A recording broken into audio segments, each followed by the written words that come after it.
Bonjour, aujourd'hui on se retrouve pour le tuto tarte fine aux pommes, caramel sel. Pour cela, vous aurez besoin d'une paille feuilletée. Alors je l'avoue, je l'ai achetée toute faite. 2 à 3 pommes suivant leur gabarit. Alors là, moi je vous ai déjà évidé 3 pommes, mais j'en ai découpé 2 en fil lamelle et j'en ai même gardé un quart pour vous montrer comment couper en fil lamelle. 2 cuillères à café de sucre semoule, 10 g de beurre fondu. Alors voilà, moi j'ai déjà mis mon four à préchauffer à 180 degrés. De toute façon, faut savoir, il faut toujours le préchauffer.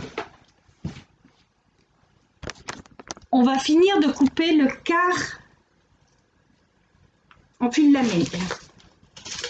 Donc vous prenez votre quart et vous le posez à plat et vous suivez le sens, voilà. Parce qu'il faut vraiment que ça soit très très fin. Alors là, vous voyez, mes pommes sont très petites. Donc je pense que j'en aurai besoin de 3, suivant les pommes.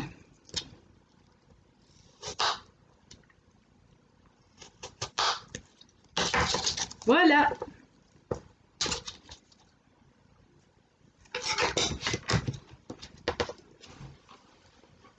Là, moi j'ai une grande tourtière comme celle-ci, parce que ça se pose à plat. Mais si vous avez une plaque qui va au four, vous prenez votre plaque qui va au four.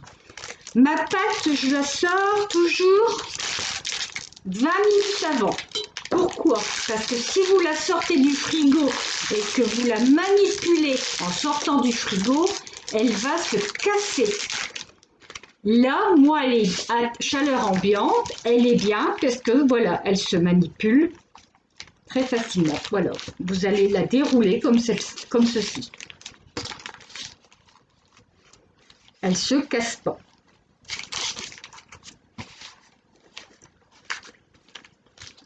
Voilà, vous la posez à plat. Bon, on peut couper les coins du papier si vous voulez, mais ça gêne pas. Nullement.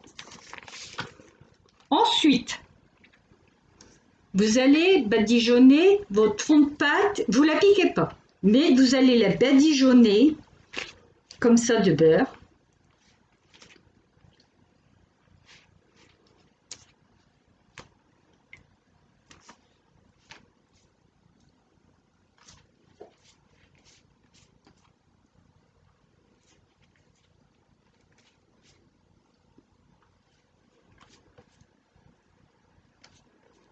Voilà.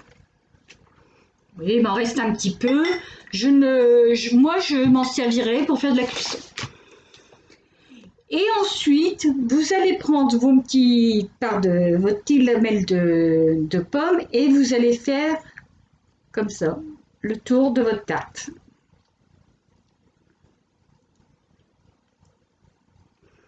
Alors, je vous dirais franchement dit que ça va plus vite avec des grosses pommes. Moi, ma mère dirait c'est de la fainéantise, pour aller plus vite. Mais voilà, j'ai eu des petites pommes, tout ce qui est petit mignon.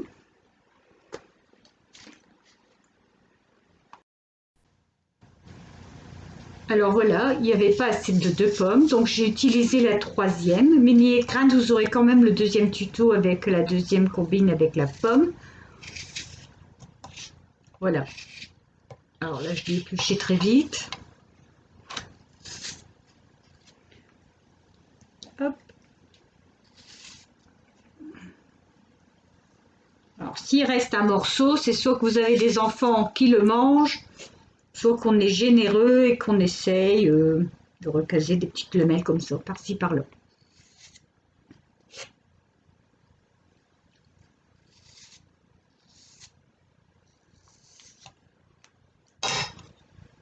En cuisine, on ne perd rien.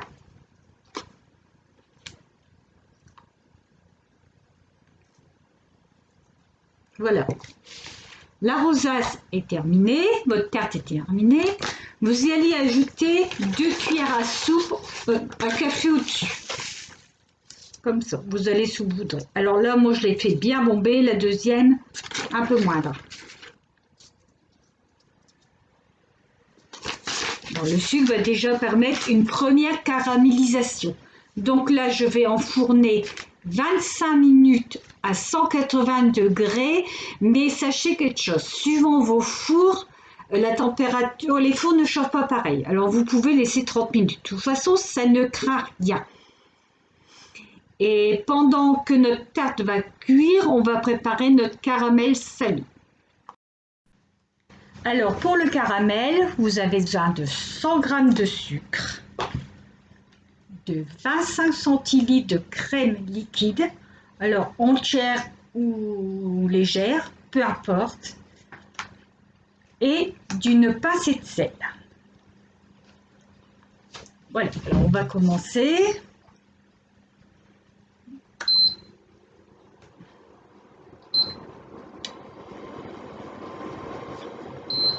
Je vais baisser au début. Voilà, alors je mets mon sucre dans mon... D'habitude, je le fais dans une casserole. Là, je fais dans la sauteuse pour que vous voyez un petit peu comment ça se passe.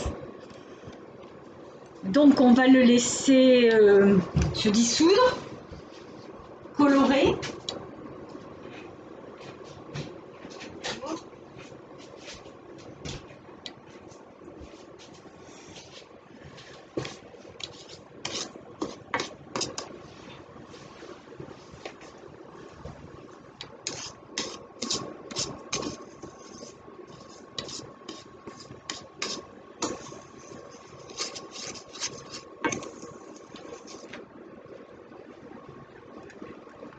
Vous voyez, le caramel commence à brunir. Alors là, la coloration, c'est suivant comme vous voulez. Là, il reste encore des grains des parties blanches, donc on va attendre un petit peu. Il faut vraiment que tout votre sucre soit bien fondu, soit caramel.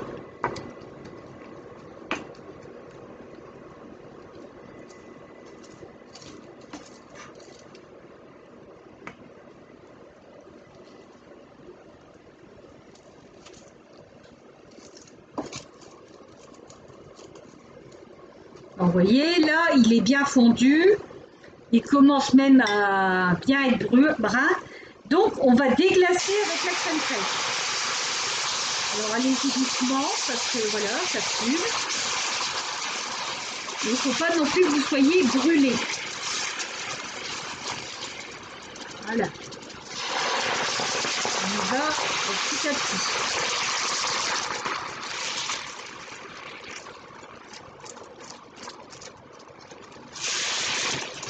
Alors ça ne fait pas un caramel dur en réalité, ça fait un caramel semi-liquide pour mettre sur vos préparations. Un gâteau, une glace.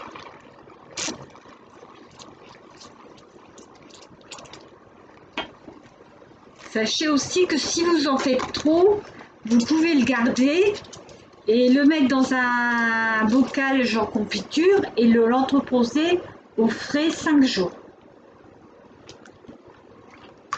Pas plus parce qu'il y a de la crème fraîche, de la crème liquide. Donc voilà, pas plus. Donc là, voilà, on va le laisser revenir ébouillanter, bouillir.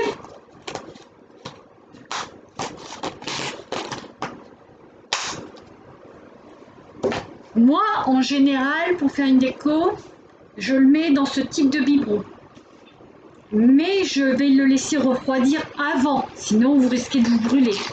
Et ça, un caramel, je conseille quand même beaucoup, soit un enfant qui sait cuisiner, mais pas un jeune enfant.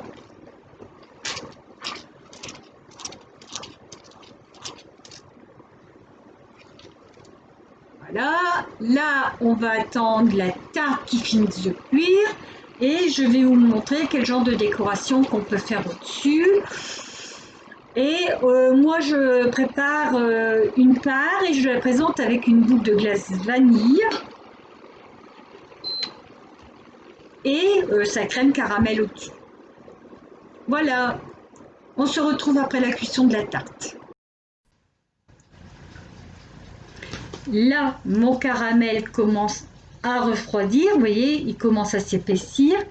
Donc, je vais y ajouter ma pincée de sel. Voilà. Une petite pincée de sel.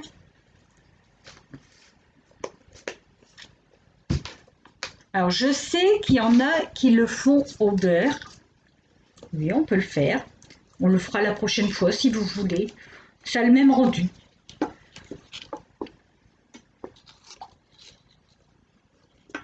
Mais vous savez là quelle quantité de sel vous mettez. C'est ça qu'il y a. Voilà, on va continuer à le laisser refroidir et à attendre après la tarte.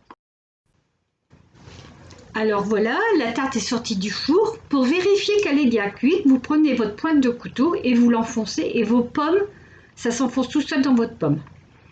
Donc là, vous voyez, ça fait blanc, c'est pas très joli, enfin c'est une tarte aux pommes toute simple.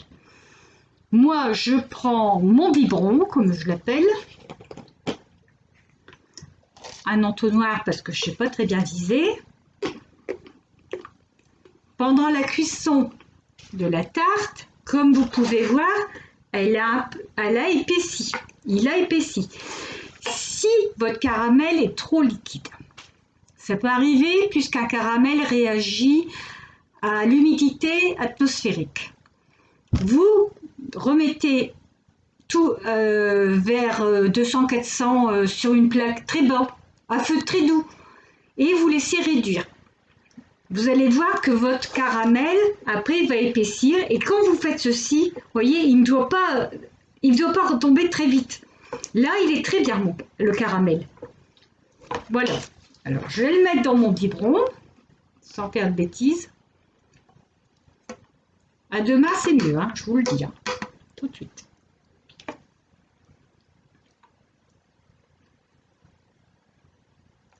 Voilà.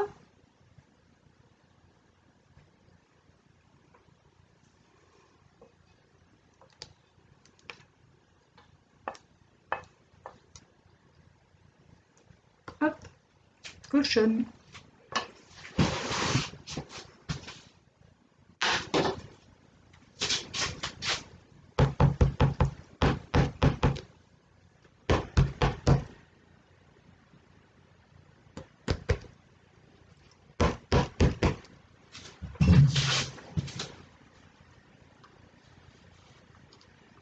Donc là, j'attends qu'il finisse de remplir mon biberon. Alors voilà, j'ai fini de remplir mon biberon. Alors, je prends mon biberon et je fais des... Voilà. Alors, j'en mets pas trop, hein. Faut bien faire attention que c'est très sucré. Ensuite, vous pouvez préparer votre pâte de tarte de la veille. Et si vous voulez faire un contraste avec la boule de glace qui est très froide, vous pouvez réchauffer votre tarte avant de mettre votre boule de glace et de mettre le beurre caramel. Moi, je le garde 5 jours au frigo. Quand il va au frigo, c'est réel qu'il se resolidifie. Vous enlevez le bouchon, ou suivant si vous l'avez mis dans un pot de confiture, vous enlevez le couvercle et vous pouvez le refaire réchauffer au micro-ondes. Voilà, le tuto est terminé. Je reste à votre disposition pour toute question. Je vous souhaite bon courage, bonne semaine et surtout, prenez toujours soin de vous. À bientôt.